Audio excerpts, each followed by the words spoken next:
Welcome to the Great Detectives of Old Time Radio from Boise, Idaho. This is your host, Adam Graham.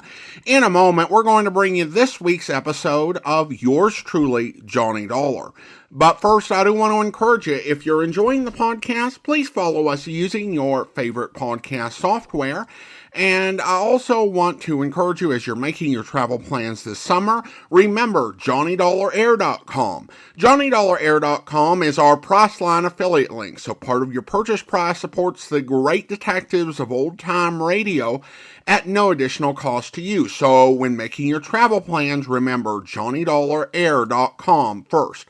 All right, well now, from February the 2nd of 1958, here is The Price of Fame Matter.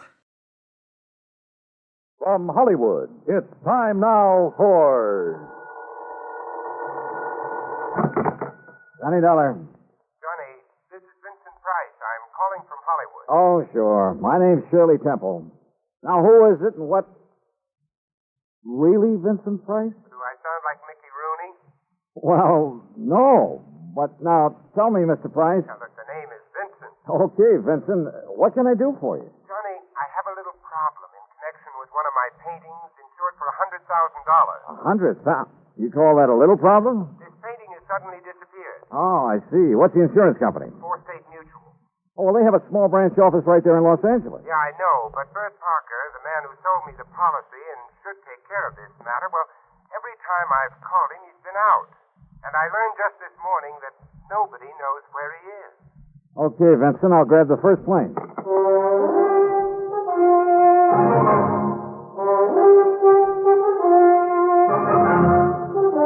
Bob Bailey in the exciting adventures of the man with the action-packed expense account. America's fabulous freelance insurance investigator. Yours truly, Johnny Dollar. And now, Act One of yours truly, Johnny Dollar.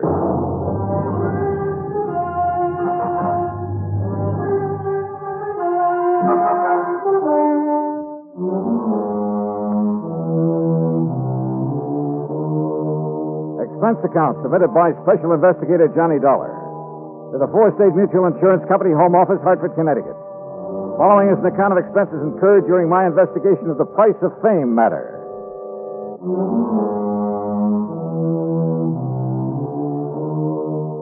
Expense account item 1, $178.50, plane fare and incidentals, Hartford to Los Angeles. By the time the big silver Constellation made its landing at the international airport, it finally dawned on me that I hadn't arranged with Vincent Price about where and how and what time I'd meet him. But as I picked up my luggage, I discovered a hungry-looking crowd of autograph hounds running about the tall, gracious man I was looking for. Oh, sure. I'm glad to.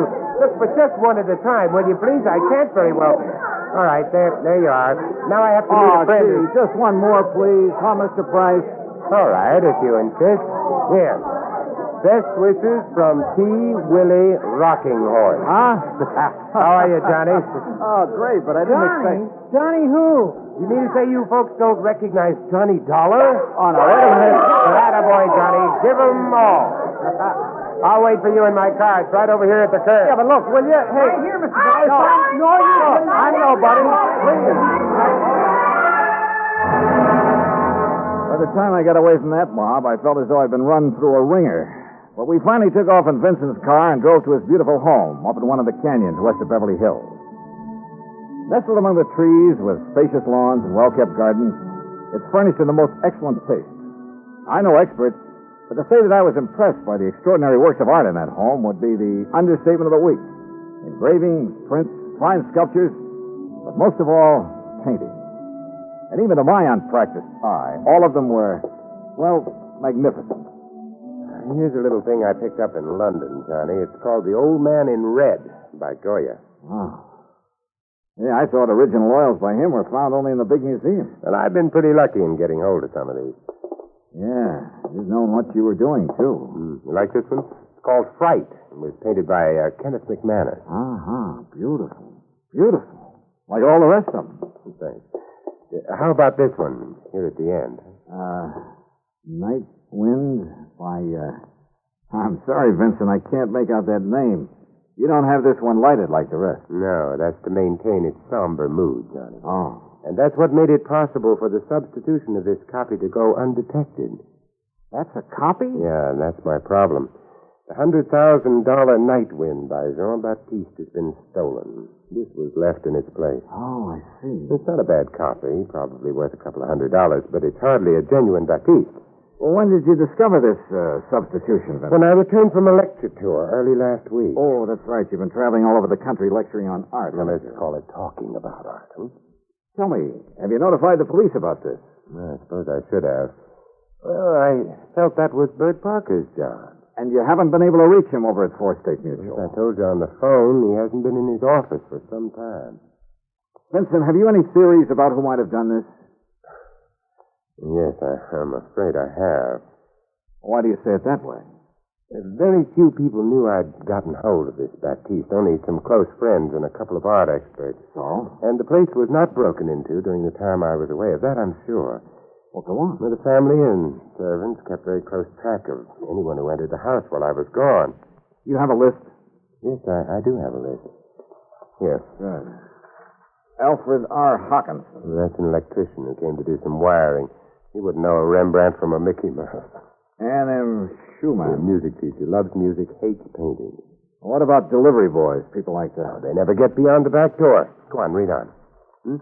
That next one is Ben, the gardener. You can forget about him. And Bert L. Huh? Yeah, Bert Parker. He was here twice. What for? Well, ostensibly to check on some of the paintings he'd insured. The first time, on the 11th, Mrs. Price was with him while he poked around. On the 15th, she had to leave to keep an appointment. And just when he left the house, nobody seems to know. Are you thinking the same thing I am? Now, look, Johnny, I haven't known Bert very long, and, well, he seemed like such a harmless little old fuddy-duddy. As for his knowledge of art... Yeah, I wondered about that. Well, he was perfectly satisfied to take my evaluation on the 2 or 3 things he'd insured.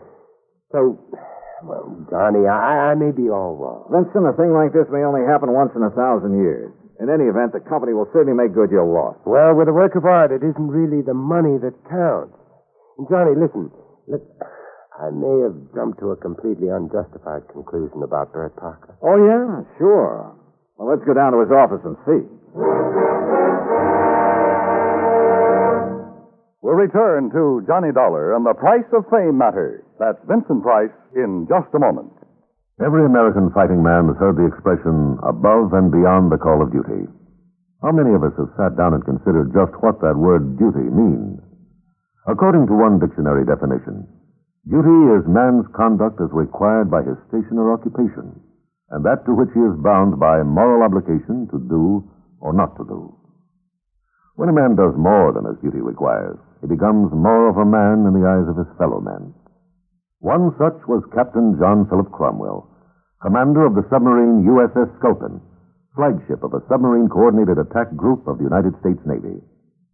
Possessing secret intelligence information of our fleet movements, strategy, tactics, and attack plans, Captain Cromwell led his attack group in patrol of enemy waters around Truk Island in November 1943, just prior to the launching of our first large-scale offensive in the Pacific. Despite savage enemy opposition, he established a line of submarines around the enemy-held stronghold of Truk until his ship, the Sculpin, became so rocked and battered by depth bombs that he ordered it to the surface. He engaged the enemy with deck guns, giving his crew an opportunity to abandon the mortally stricken ship. Determined to sacrifice himself, rather than risk capture and the subsequent danger of revealing the secret plans to the enemy, Captain Cromwell remained aboard the Sculpin as she plunged to her death. He thereby preserved the security of the mission at the cost of his own life. Captain Cromwell earned the Medal of Honor for deep integrity and uncompromising devotion to the call of duty in the service of his country. But what he did defined the word duty better than any dictionary. And now, Act Two of yours truly, Johnny Dollar, and the Price of Fame matter. A priceless original oil painting, stolen from the home of Vincent Price, famous radio and picture star. One of the few people who'd had the opportunity was the man who'd sold him the insurance on it, Bert Parker. Together we went to Parker's office at Forrest State Mutual in downtown Los Angeles. It was on the 16th that Mr. Parker phoned in to say he wasn't feeling very good and wouldn't be in for a day or two. It was on the 15th that he was at your house, Vincent. Yes, that's over 2 weeks ago. And you haven't heard from him since, Miss Pritt? No, Mr. Dollar. We've tried calling his apartment, but since there hasn't been anything really pressing here at the office... What's the address of his apartment, please? Well, it's out in Westwood, 1308 Pandora Avenue. Look, Vincent, I'm going out there. I'll call you if I find You're going to need transportation, aren't you, Johnny? By the highest price chauffeur in the country? Sure, why not? Oh, before you go, Mr. Price, I wonder if... if I could have your autograph. Well, why didn't you get Johnny Dollars, Miss Pritt? He loves to give them. Oh, yes. Oh, no. No, you don't, Vincent. Let's go. It took a little persuading, but the landlord at Bert's apartment finally let us into his four-room suite. It was empty, except for a few old clothes, and it was obvious that he'd packed and left in a hurry. I rummaged around in the closet, tables, bureau, for a clue as to where he might have gone, and came up with nothing. You give up, Johnny? Yeah, Vincent, I'm afraid so. I poked around that desk some more after you'd finished with it and found this wedged in behind a drawer. Oh? Travel folder. Paris. Yeah, it looks real fresh, too. Minor Travel Agency, Beverly Hills. Well, what do you think? Pretty much of a long shot, Vincent. But they do pay off sometimes, don't they?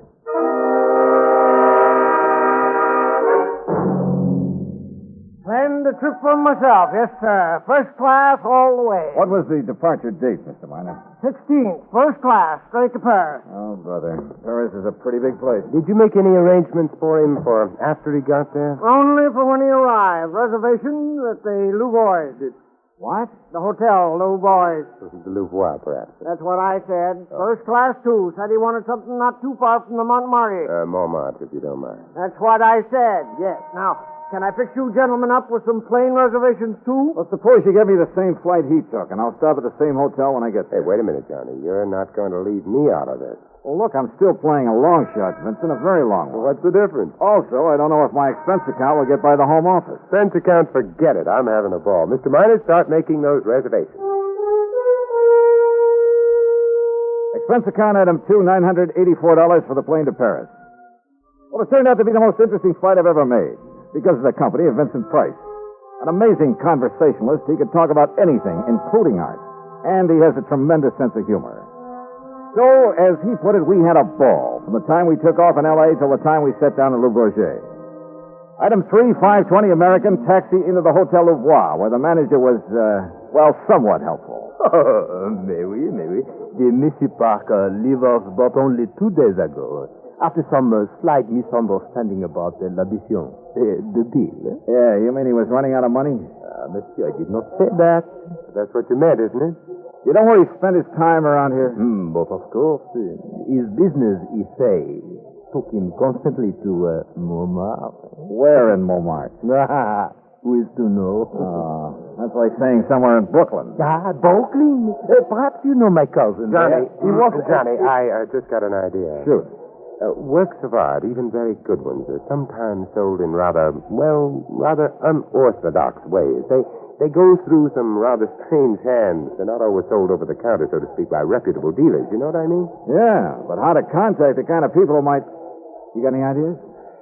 Why don't you just go on up to our suite and sit tight for a while, I'll see what I can dig up. You are keeping something from me, Vincent. Mm-hmm. But, Johnny, there are some things even funk keeps from Wagner. I'll see you later.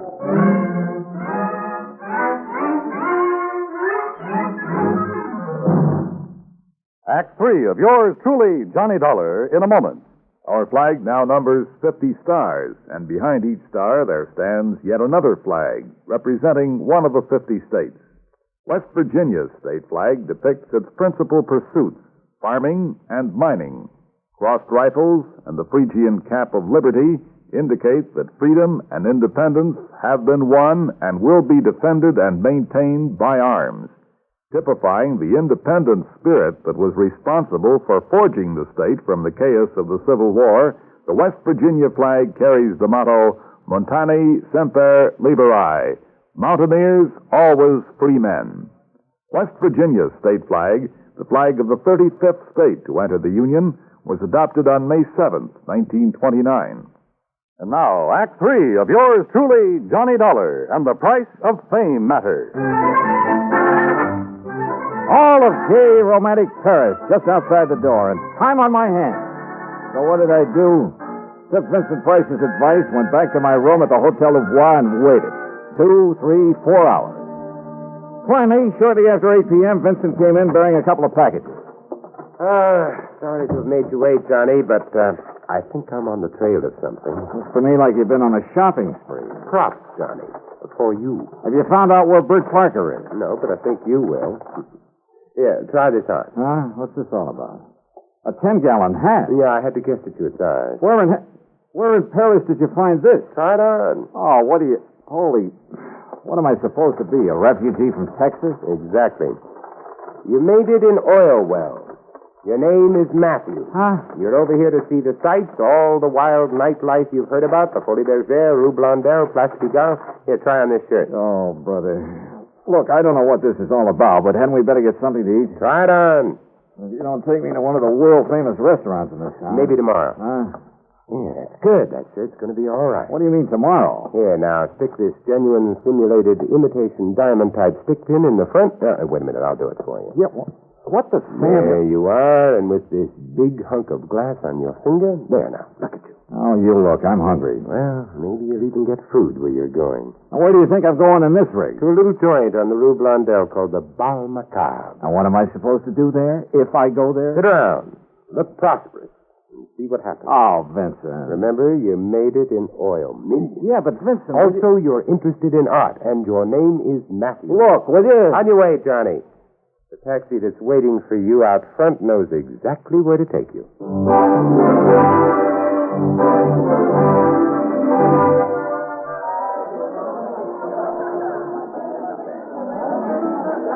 The Bal Macabre was really a joint. It was dirty, and the people packed like sardines in it were dirty, too. Characters who made a business of being characters. And everybody screamed at everybody else. Except, that is, for the wormy little man who sidled up to the postage stamp-sized table on which my glass and a bottle of wine were balanced. Pardon. You are Mr. Matthew, are you not? That's right. From Texas? No? Yes, sir, partner. The great and glorious state of Texas. Sit down and pour yourself a glass of this here red ale. Who are you? They call me La Chagrin. What's that mean? Well, they're what you call the gray cat. Hey, that's cuter than the name of my old friend Coyote Bill. Well, do you enjoy the Paris nightlife? You know something? I'm getting fed up with it. Yeah, I think I'll just buy me a couple of nice pictures and go on back home. What kind of pictures, monsieur? Well, good ones. Oil pictures. Like that Mona Lisa I've seen at the Louvre. You know, good ones, I mean. Well, like a Jean-Baptiste, perhaps? You mean you know where a man could get a hold of a genuine one of them? Well, for a price, of course. Well, listen, I got money and I'll spend it. Well, I offered them $500,000 for that Mona Lisa, but they turned me down. But if I could get a hold of a genuine Baptiste, well, partner, you just name the price. Oh, well, I'll make no promises, mon ami. But I do have a friend, and for a slight consideration... Name your price and take me to it. I will be waiting for you at the corner with the taxi. That is what you call okay? Okay. I shall be waiting. I'll be there, partner. You bet I will. And I'd certainly like to know how Vincent set this up.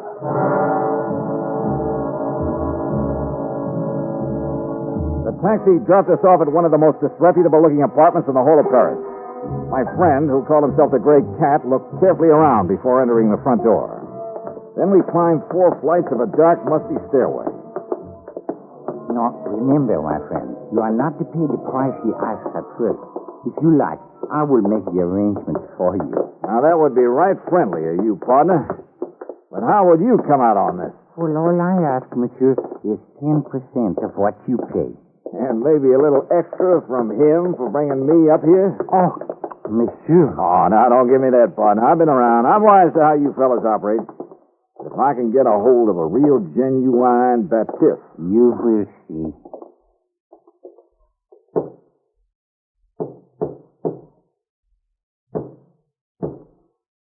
Yes? Who is it? I have brought a friend, Mr. Matthews from Texas. Yes? He would like to buy The Night Wind by Baptiste. That is, if it's genuine. Genuine? Of course it's genuine. there on the table. Can't you see for yourself that it's the Oh, no. Well. Bert Parker. Johnny Dollar. That's right. Insurance investigator. Investigate you? Oh, I've just remembered somebody is waiting for me. That's right, I am. Mr. Price.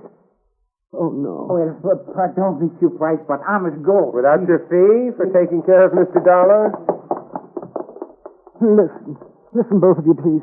I'll give you back the painting. I'll do anything you ask. Oh, drop dead. Oh, dear. Well, Vincent, there it is. Yep.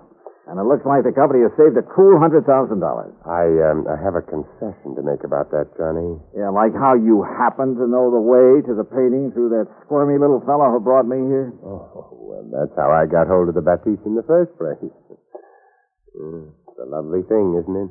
Yeah, it certainly is. And, Johnny, it is worth $100,000.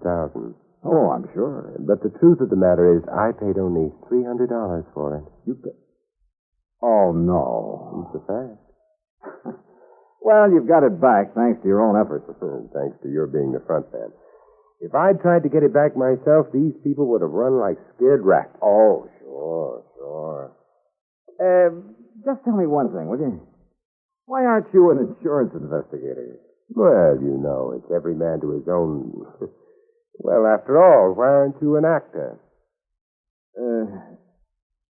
Let's get out of here. Disposition of Bert Parker? Well, that's entirely up to the company. Vincent, now that he has the painting back, doesn't care one way or the other. However, from the company's standpoint, well, it's not the kind of black eye that's good for you.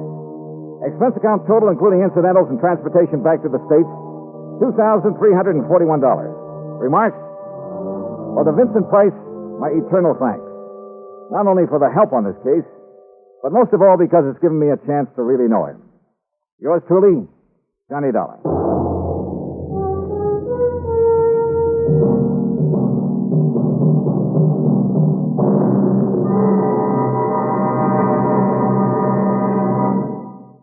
Our star will return in just a moment. Famous words of wisdom spoken by great men of thought never die, but are carried on through history by the people who feel them and love them. When Benjamin Franklin said, "They that can give up essential liberty to obtain a little temporary safety deserve neither liberty nor safety," he was speaking for all men in all countries. In May 1945, when the 1st Marine Division was making an assault on Okinawa, pharmacist Nate William D. Halliburton, Jr., serving with the Marine Rifle Company, left his place of safety during a terrific counterattack by the enemy. In spite of the deadly accuracy of the concentrated fire around him, Halliburton unhesitatingly dashed across a draw and up a hill into an open, bombarded field to render first aid to a fallen Marine. When his patient was struck a second time, Halliburton placed himself in the direct line of fire in order that he might shield his patient and continue to treat him. Though he could have sought safety until his company advanced and covered him, his first thought was for the wounded man. It was only when the slashing fury of the shrapnel and bullets mortally wounded him that Halliburton was unable to continue his duty. His unwavering code of conduct in the fight for liberty earned him his grateful country's highest award, the Medal of Honor. Now, here's our star to tell you about next week's story. Next week, the heart of sunny southern Jersey, and a case that took a very sudden, very strange twist. Join us, won't you? Yours truly, Johnny Dollar.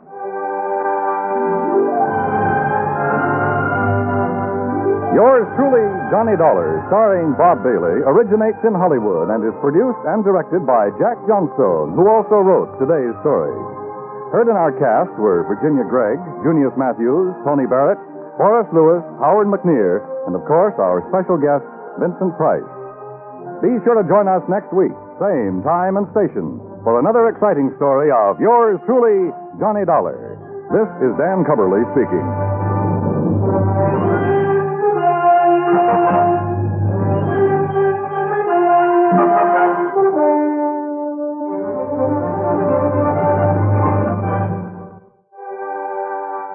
This is the United States Armed Forces Radio and Television Service.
Welcome back. Well, that was delightful. It was just Vincent Price being Vincent Price, and the interactions between him and Johnny are, forgive me, priceless. I love him singing autograph hounds on Johnny, and also him masterminding the plot to get the painting back. And I think that what Johnny said of Price as a conversationalist is true. A lot of Vincent Price interviews have made it onto YouTube, and they are incredibly fun to watch.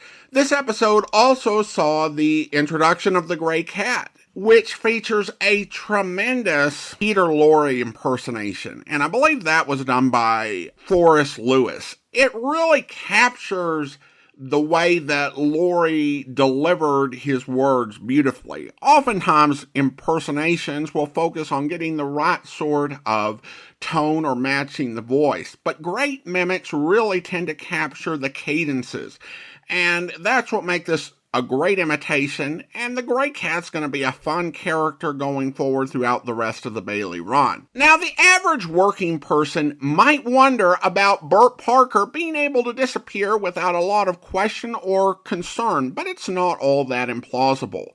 I actually applied to work as an insurance agent in my 20s, and it was explained to me how the commission system worked, at least at this company. Essentially, every time an agent sells a policy, he gets a commission.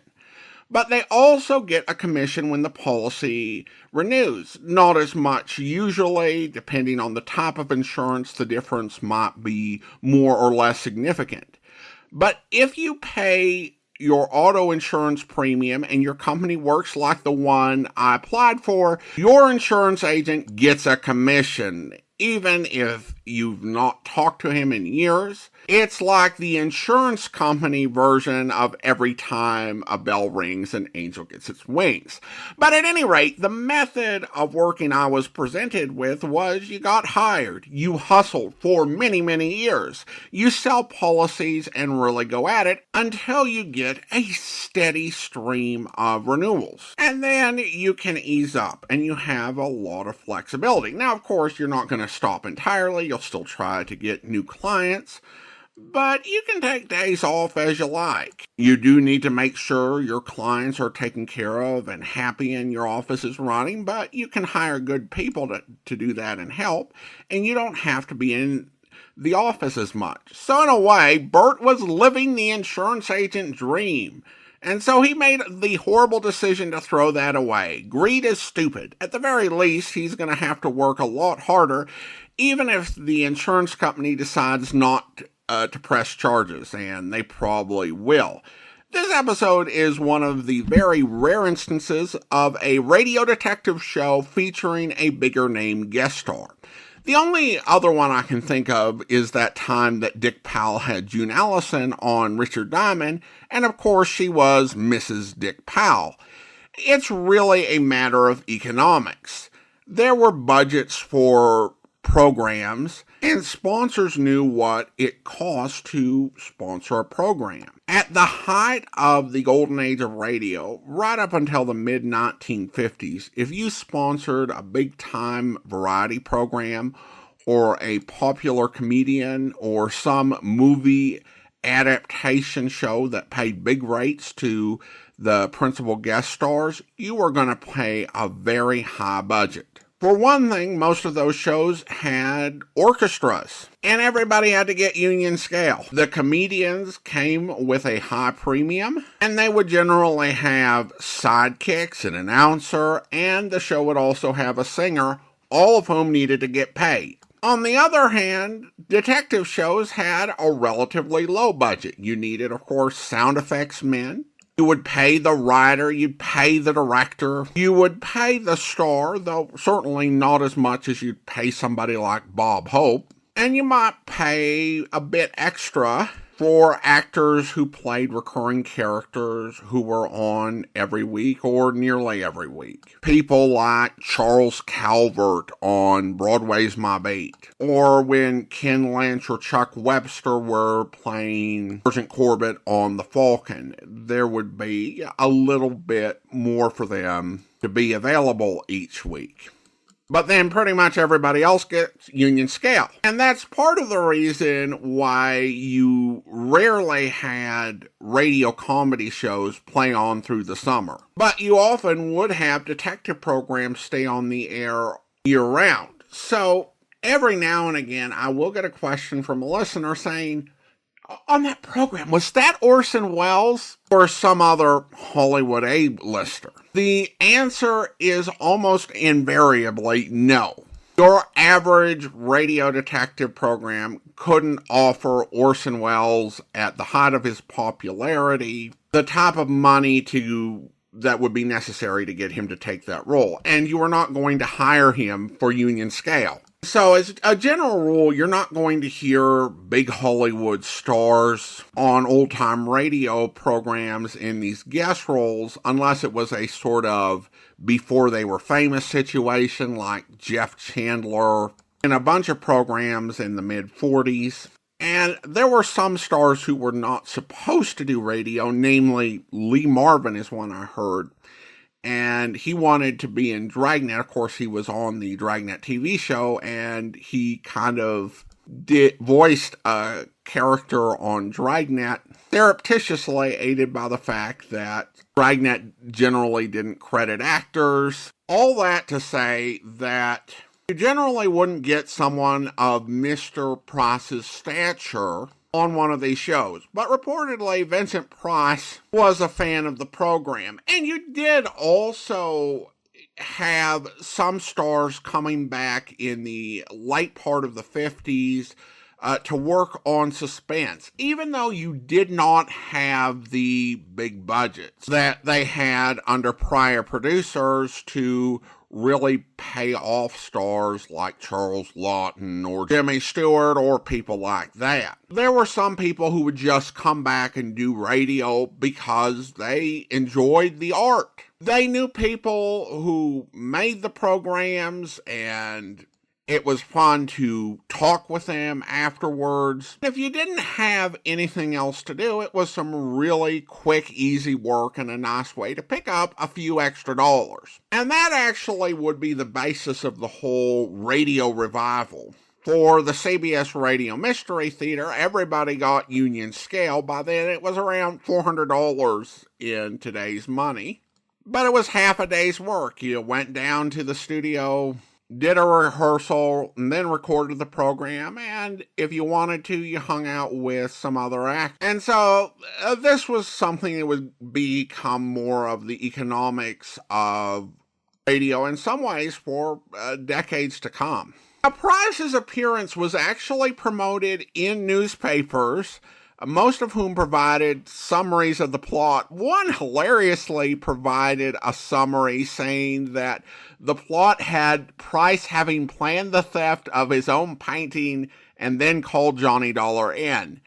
That's quite a way to get the plot twisted. As portrayed in this episode, Price was a whimsical fellow, but not quite that whimsical. This is a time when Bailey pretended to be a Texan. There was also a time when John Lund pretended to be a Texan. I should probably have some sort of comparison done between the two takes on Texans.